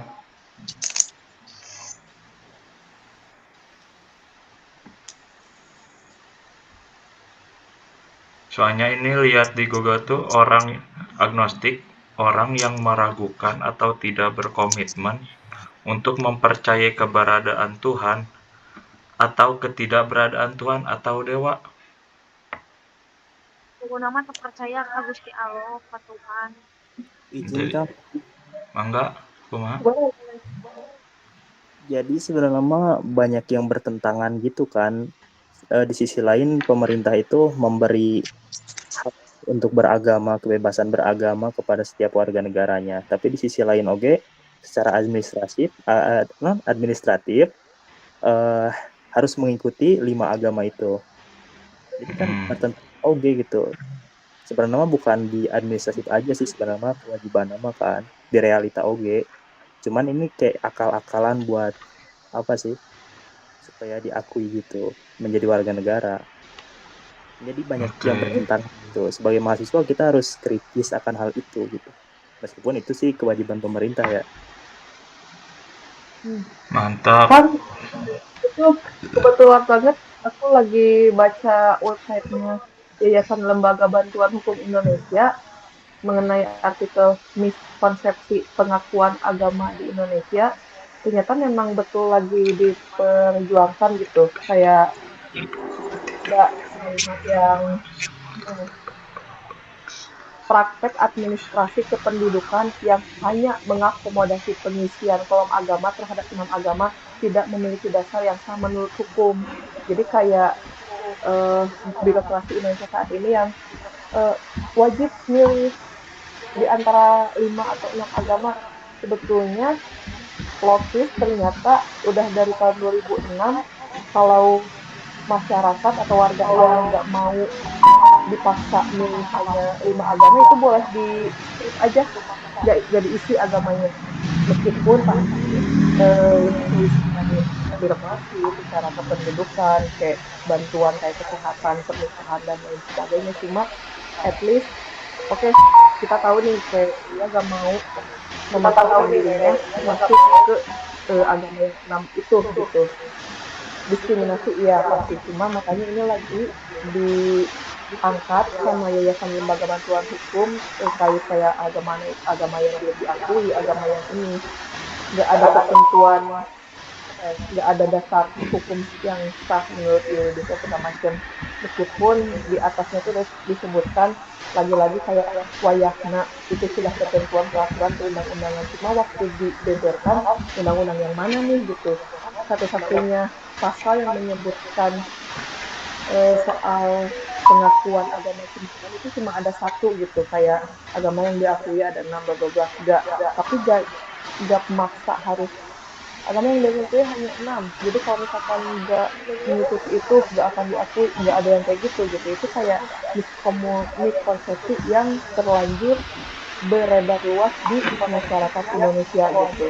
Terus misalkan bisa di tweet atau apa kayak gitu sih kan, ternyata plot twist dan sedang diperjuangkan itu. Ya betul kata kakak tadi, PR siswa itu sih ini. Hidup mahasiswa UT. Hidup mahasiswa. Ya terima kasih. Mangga Kang Hoerul Anam. Izin masih belum ngerti masalah sila yang pertama, ketuhanan yang Maha Esa. Sila pertama tuh ngejelasin tentang keagamaan atau prinsip-prinsip kemanusiaan ya. Kan kalau ngelihat secara kata gitu ya, ketuhanan yang Maha Esa, Esa itu kan satu atau tunggal. Sementara kan yang kita tahu, maaf kalau ada yang kesinggung atau apa, hanya diskusikan, ini kan forumnya ya. Kayak yang memahami konsep trinitas atau yang lain-lain itu bukan esa gitu. Itu atau gimana tuh yang sila pertama teh maksudnya seperti apa? Ketuhanan yang Maha Esa tuh tentang keagamaan kah atau tentang prinsip-prinsip kemanusiaan yang tercantum dalam orang yang meyakini Tuhan itu ada satu atau gimana gitu. Paling gitu. Mohon arahannya. Monggo dibuka lagi guys. Boleh Kak. Boleh sok silahkan. Mang Dendi deui. Mang Dendi deui. Izin sedikit menjawab ya. Jadi ini mah menurut saya gitu konsep hukumnya. Nah pada awalnya tuh kan sila pertama itu ketuhanan yang Maha Esa dan kewajiban menjalankan syariat agama Islam bagi para pemeluknya. Nah karena ada keberatan dari pihak-pihak lain, akhirnya 7 kata itu kalau nggak salah dicoret ya. Nah digantikan dengan ketuhanan yang Maha Esa saja. Jadi ketuhanan yang Maha Esa saja itu waktu itu sebenarnya menurut saya ya itu tuh mewakili agama Islam saja, karena kan kesitunya tadinya ada yang syariat Islam. Nah makin sini makna itu tuh kayak dirubah, ditafsirkan dengan berbagai cara gitu. Ada yang memaknainya Tuhan itu satu gitu, tapi semua agama diakui yang trinitas. Ini tuh sebenarnya pemerintah itu kayak nggak punya prinsip sih sebenarnya, kalau kasar nama gitu. Banyak hal-hal yang bertentangan yang mereka ciptakan, ke orde lama sama orde baru kan bertentangan oke. Sekarang malah ya menurut saya masih gitu sih. Itu menurut pribadi saya sendiri. Terima kasih. Kalau nggak salah waktu SMA atau SMP gitu pernah ada materi soal perumusan Pancasila kan ya, kayak dulu tuh bahkan lebih spesifik cuma ketuhanan yang dari agama Islam aja gitu kan. Nah cuma karena wajar pastikan kayak ada protes prioritas, kalau agama di Indonesia juga beragam, akhirnya lebih diumumkan ketuhanan yang Maha Esa. Kalau nggak salah dulu tuh ada penjelasannya, ada yang kata Esa itu sendiri kan sebetulnya masuk ke agama lain, ke Kristen, ke Kongsi, ini yang lainnya boleh koreksi ya kalau salah. Lupa ingat aja materi. Itu tuh udah masuk masuk ke setiap agama kata Esa cuma kayak ya permainan bahasa segala macam. Ya Esa di sini meskipun trinitas tapi Esa bapak koreksi dan lainnya ingat saya. Nah dan kenapa sila pertama harus ketuhanan?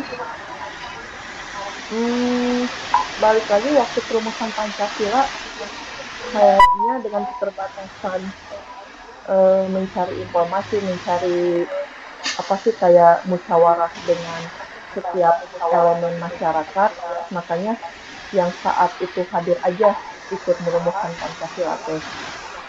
Dan ketuhanan pasti secara alamiah manusia selalu menomorsatukan Tuhan gitu, kayak itu udah di luar cipta akal kita, pasti harus wajib dinomor satukan gitu. Baik itu budaya ketimuran, terus budaya yang selama ini dijunjung gitu bahkan selalu apa ya, nggak liberalis gitu, pasti ya menomorhatikan Tuhan dalam segala aspek, makanya sampai dibuat sila pertama Pancasila yang bakal jadi jiwa-jiwa sila yang lainnya gitu.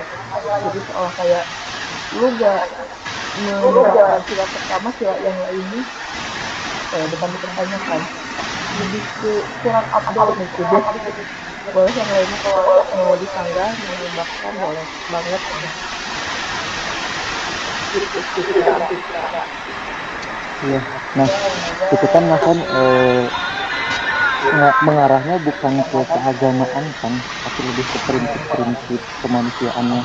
Karena orang-orang yang nggak punya Tuhan gitu, dalam artian dia nggak punya batasan-batasan dalam kehidupannya, beda sama orang yang bertuhan. Kayak misalnya mungkin kayak koruptor gitu yang menganggap ya mereka dia meyakini bahwa misalkan ya mereka lolos nih di dunia.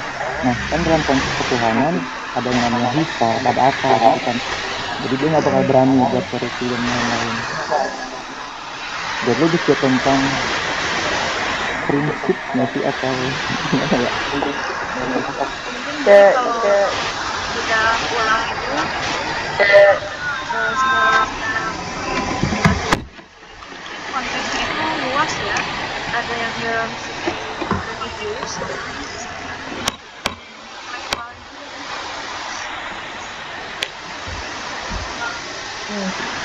Kayaknya apa ya, jawaban mutlak dari semua ini balik lagi ke definisi negara di buku modul yang tadi, yang apa sih, syarat negara itu punya hak istimewa, termasuk bahkan hak untuk memaksa, hak monopoli dan mencakup semua bagi warganya.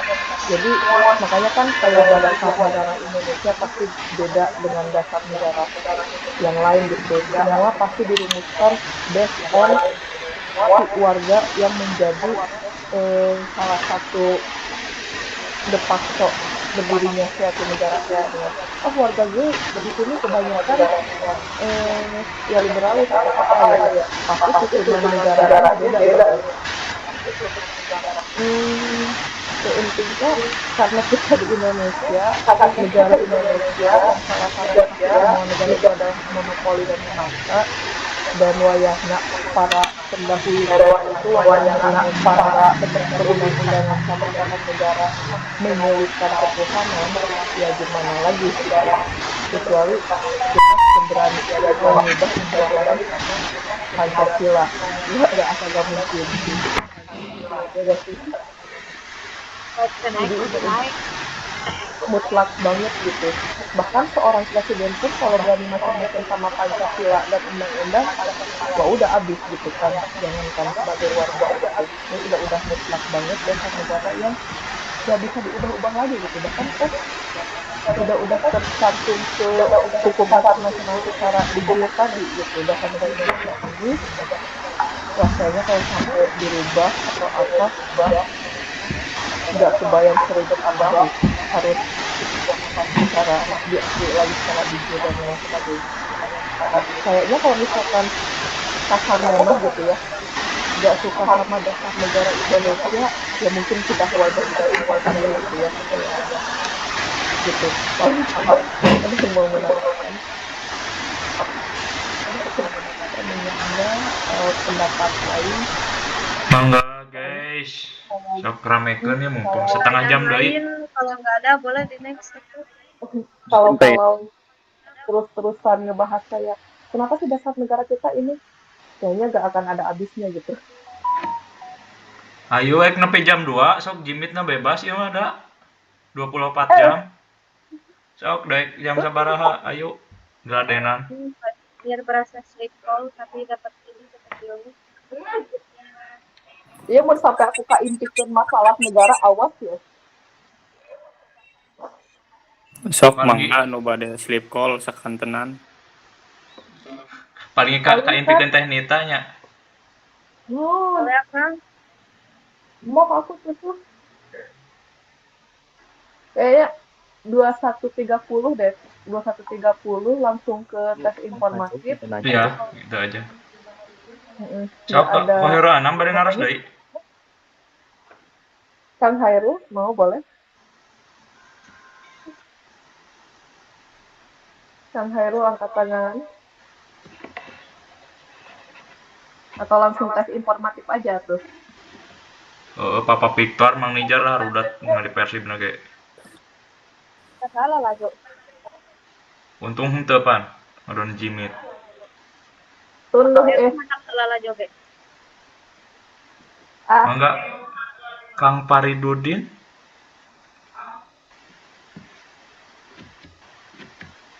Tes informatif ya, tes informatif. Teh pada naros, Imas pendapat pribadi. Kumaha? Negara kita kan berbentuk demokrasi. Ya. Betul. Demokrasi itu kan sementara di kita itu melalui suara rakyat. Ya. Pertanyaannya gini. Kalau orang pinter sekelas profesor dinilai ketika pemilu itu 1, misalkan ya. Berarti kan apa yang jelaskan? Ya sekelas profesor ada dinilai 1 dalam pemilu gitu. Ya, 1 suara gitu. Orang bodoh, orang gila dinilai 1. Iya. Nah, kalau misalkan orang bodoh, orang gila ini semua bisa dirangkul sama satu pihak, nah apa yang terjadi? Jauh, Kang. Kan kalau dalam hak pemilu itu ada kriterianya, Kang. Kalau orang gila itu nggak dihitung. Lah ini kan misalnya Teh ya. Kemarin kan ada wacana katanya orang gila pun mau dimasukin hak pemilih. Anggaplah orang gila sekarang hilang lah jadi hak pemilih. Orang bodoh aja misalkan orang nggak berpendidikan, nggak tahu politik, nggak tahu ya pokoknya serba nggak tahu gitu. Tiba-tiba nyoblos gitunya. Dirangkul aja sama satu pihak gitu. Kudu milih ieu, kudu milih itu gitu. Nah.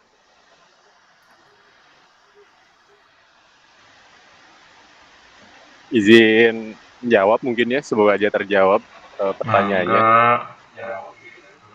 Mungkin ini Kang, saya sempat pernah ada yang bilang ke saya kalau demokrasi itu adalah sistem yang tidak stabil, dalam artian dari sistem-sistem yang ada di seluruh dunia kan bisa dikatakan demokrasi itu pilihan yang terbaik di antara pilihan yang terburuk gitu. Dan sekarang ini kan karena negara demokratis di Indonesia masih hak pilih suara itu atau dalam pemilu itu masih dikatakan hak gitu. Tapi saya dapat beberapa masukan dari teman-teman saya kemarin waktu pemilu. Sebenarnya kalau bisa suara itu bukan diberikan secara hak pada warganya, tapi diberikan secara skill. Kalau misalkan hak, mau orang tanpa ada kemampuan untuk memahami kondisi politik, dia bisa-bisa aja asal pilih gitu. Tapi kalau misalkan ada orang yang udah dilatih dulu, diberi pemahaman politik, diberi pengajaran pendidikan lebih dalam, itu lebih berkompeten untuk memilih gitu. Tapi kalau misalkan ada orang-orang yang tidak ada pendidikan, dia bakal seenaknya aja untuk memilih dan bisa dijual aja suaranya dengan murah. Kalau misalkan ditanya apa yang terjadi, mungkin ya itu ada di pikiran kita masing-masing ya. Ketika misalkan ada orang yang tidak berkapasitas, diberi kesempatan untuk memilih atau menjabat, gimana sih jadinya suatu organisasi atau bahkan negara gitu. Mungkin itu sih Kang. Mohon maaf jika salah dan tidak menjawab pertanyaannya gitu. Nah benar, saya bersetuju Kang Abai. Memang jadi sebenarnya memberikan hak yang terlalu luas ya. Jadi untuk sekarang itu.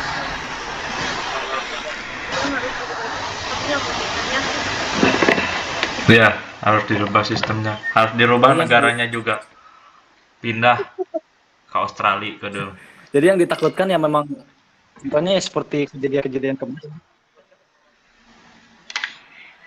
Ya emang di negara kita sih emang agak aneh ya. Peraturan saja kadang bisa robah secara tiba-tiba, undang-undang bisa robah secara tiba-tiba. Apalagi Ya buat gitulah.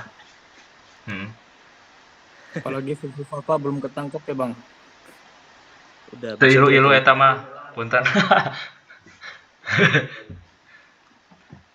Teu ngiringan pokoknya terang informasi doang cuma ya udahlah gitu. Baik.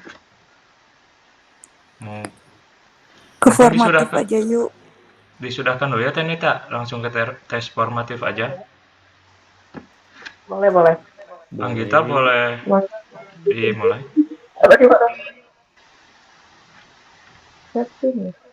Bentar. Langsung ke tes formatif ini, izin aku Iya share boleh. screen ya. Boleh.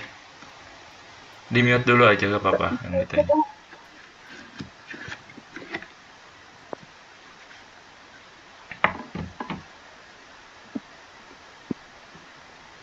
Monggo ada yang punya buku boleh dibuka.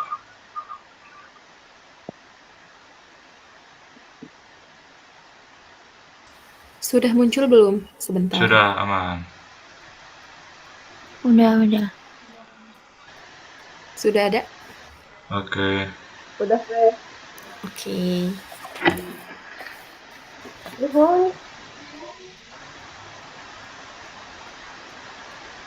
Boleh.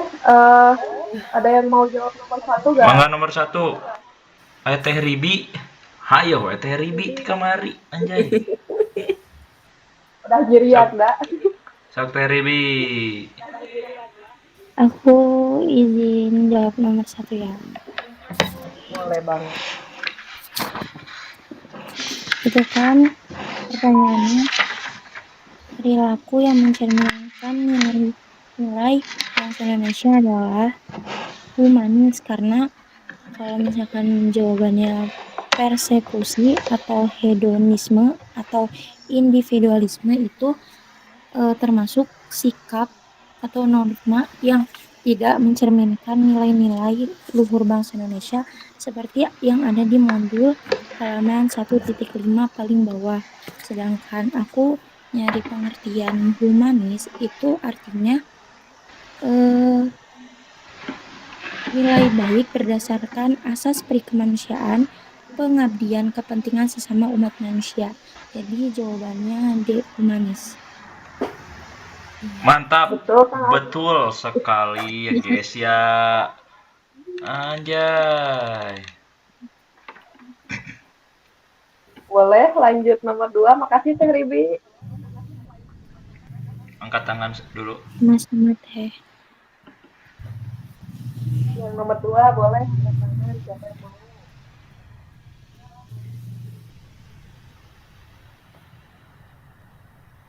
Monggo guys, siapa yang nomor 2?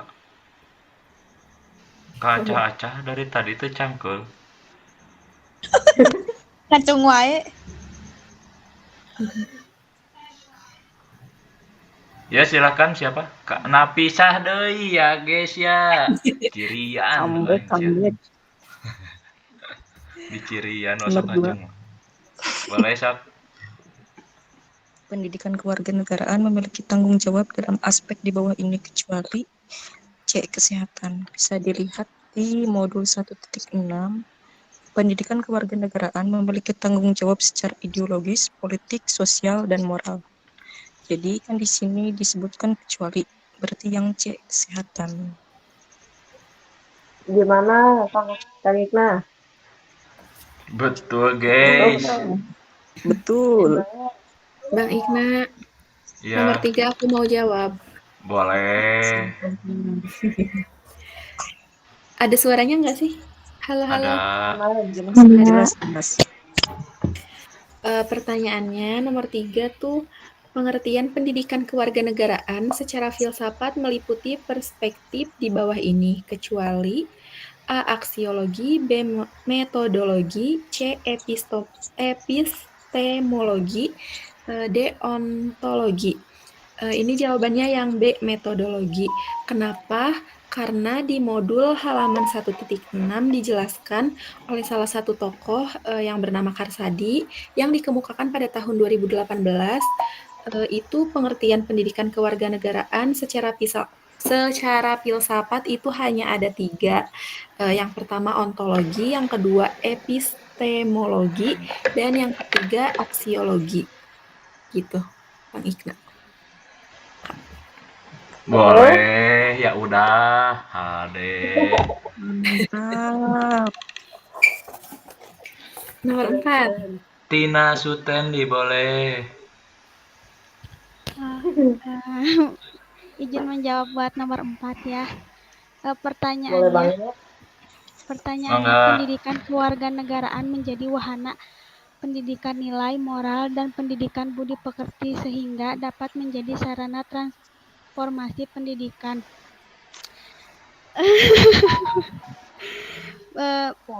Menjadi sarana transformasi pendidikan karakter untuk menumbuh kembangkan rasa nasionalisme dan kesadaran berbangsa dan bernegara.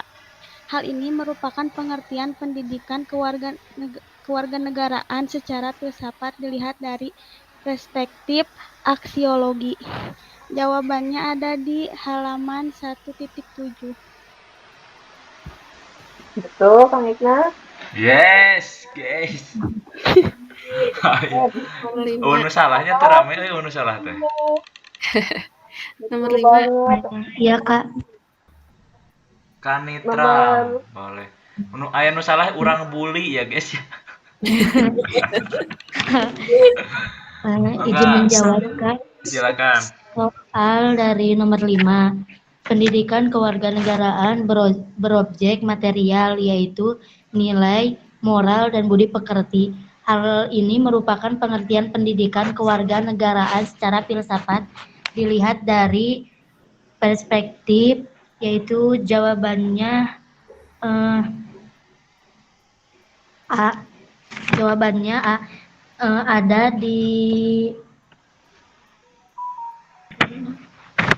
Ada di halaman 1.6 yaitu secara ontologis pendidikan kewarganegaraan berobjek material yaitu nilai, moral, dan budi pekerti.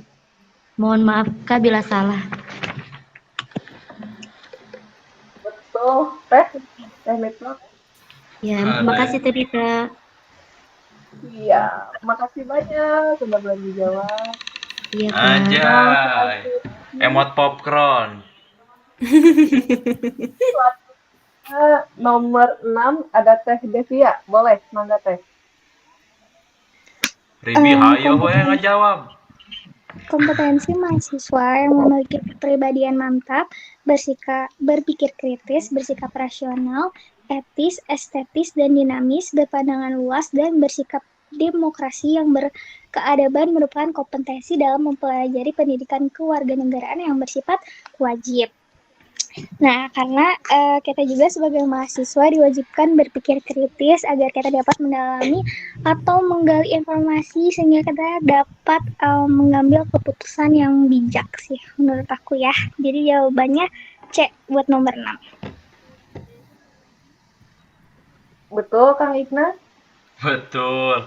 Ulah akang hoream. Oke, Ikna. Nah, gitu mantap. Nembe 18 tahun gak duh mesti. Apa yang saya dipercaya tidak? Enggak. Lanjang nomor 7.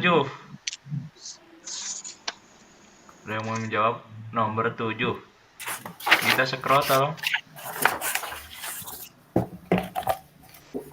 Kita yuhu. Nomor 7, maaf. Siapa yang mau? Nomor 7 scroll dulu. Siapa? Aku aja ya tuh ya.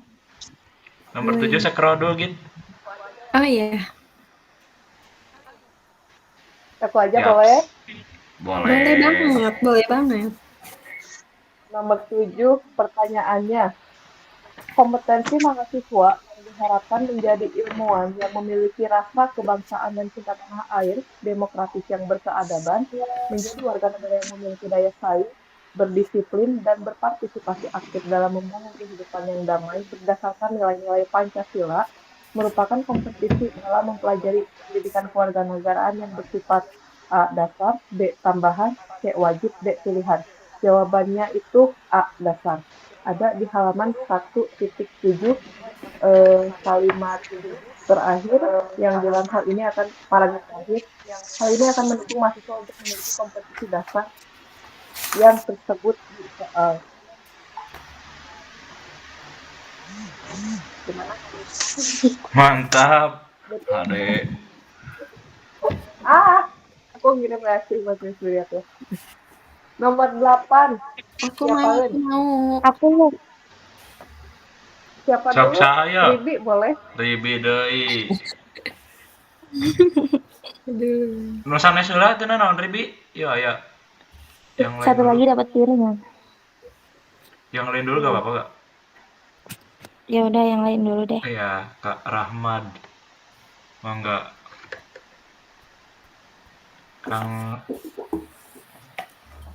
Kak Rahmad Yuni. Mangga mau menjawab. Nomor 8. Kang Rahmat. Ulah ghosting, Kang. Kang Rahmat. Mangga. Ayo. Yuhu. Kalau nggak ada, aku aja boleh nggak? Boleh, enak bisa. Mana deh? Tadi Tena bisa katakan jangan langsung turunin. Jawab. Nomor berapa? Nomor 8, Kak.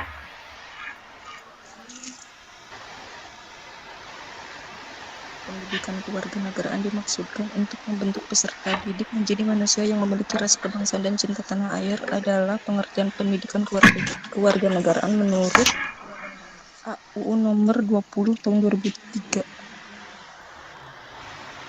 Ada di halaman berapa, Kang?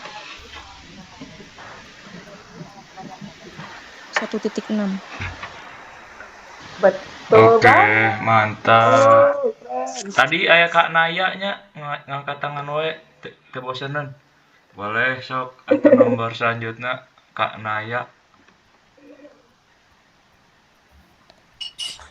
Enggak ya, aku tadi mau nomor 8 tapi udah. Teu naon atuh nomor 8. Enggak mau ah.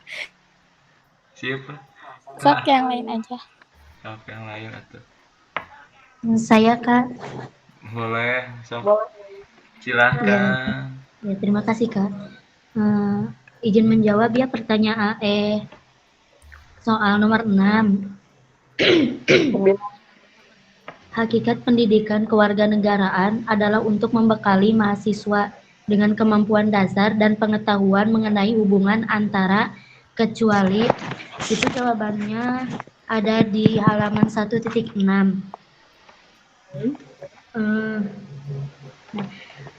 Dari hakikat pendidikan kewarganegaraan adalah untuk membekali mahasiswa dengan kemampuan dasar dan pengetahuan mengenai hubungan warga negara Indonesia dengan negara dan dengan sesama warga negara. Jawabannya B, yaitu negara dengan negara lain. Soalnya kan yang A warga negara Indonesia dengan negara udah ada. Terus T, yang C antara sesama warga negara sama udah ada. Dan yang D, negara dengan warga negara dan dengan sesama warga negara. Itu kan pertanyaannya kecuali, jadi B, negara dengan negara lain. Mantap. Betul. Terima kasih Kak Ikna Tenita. Nomor 10. Oke, Las. Siapa nih? Kak Lula. Boleh. Lalu Lula. Boleh, silakan. Ribi Sukandinya, Ribi. Oke. Sukan bagian PAI. Oke. Kalau lah mangga. Ayo buka. itunya jangan di-mute. Oh iya, lupa maaf. Boleh, ala karunya geus Perubahan ngomong teh Nita. masyarakat Indonesia bersifat B dinamis karena statis itu cenderung tidak terbuka, maka perubahan sosial yang mereka alami pun cenderung lambat. Kalau dinamis, kecenderungan yang sangat terbuka sehingga mengalami perubahan yang sangat pesat. Contohnya yang tadi disebutin oleh Kak Adnan, ibu kota Jakarta. Nah, jawabannya ada di modul halaman 1.5 yang paling bawah. Perubahan masyarakat yang dinamis dan semakin derasnya arus globalisasi juga dapat menimbulkan permasalahan bagi bangsa Indonesia. Jawabannya B. Betul, Kang Ikna? Betul. Terima kasih semuanya. Mengata Nita ditutup we. Terus bisa mau dilanjut diskusi oke setelah ini gak apa-apa, tapi ditutup aja. Siap. Sebelumnya, betul boleh diskusi lagi atau misalnya mau call sampai pagi. Tapi izin mau ditutup dulu ya. Terima kasih banyak buat semuanya yang udah nyempetin waktu belajar bareng.